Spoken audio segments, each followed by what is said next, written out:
was between the 17th and 18th centuries that thousands of Vietnamese people were martyred for the faith.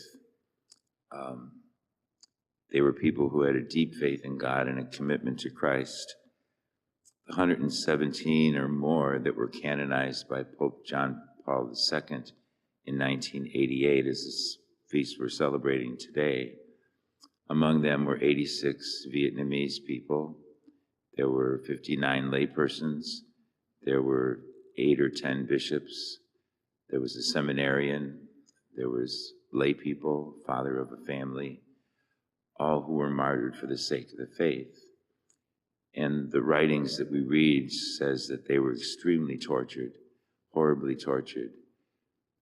John Paul II, in his homily at their canonization, said that they were very correct in following all that was right with the civil society.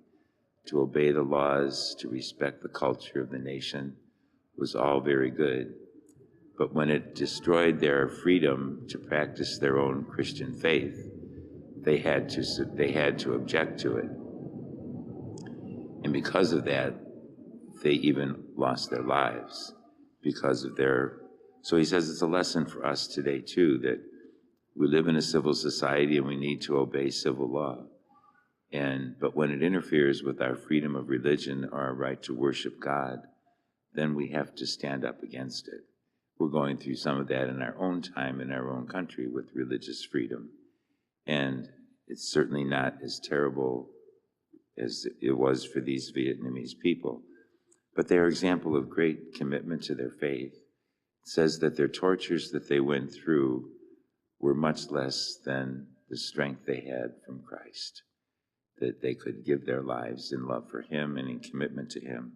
So they stand as a great model for us. And today there are thousands and thousands of Vietnamese Catholics in Vietnam continuing to practice their faith and to pass it on to their children.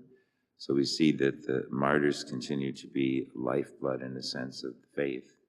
And so we honor them today, thanking God for their witness and asking him to give us the courage. Both readings today talk about the temple.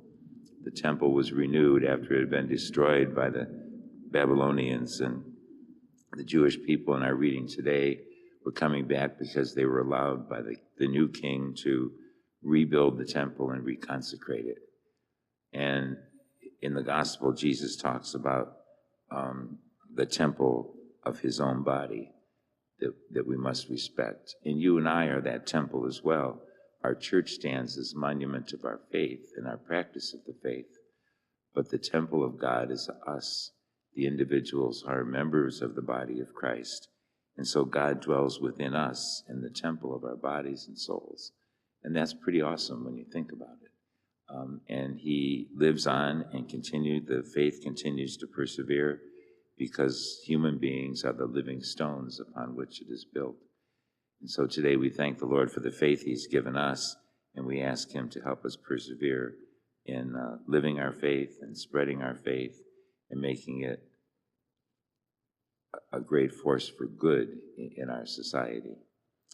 Let us stand and offer our prayers and petitions.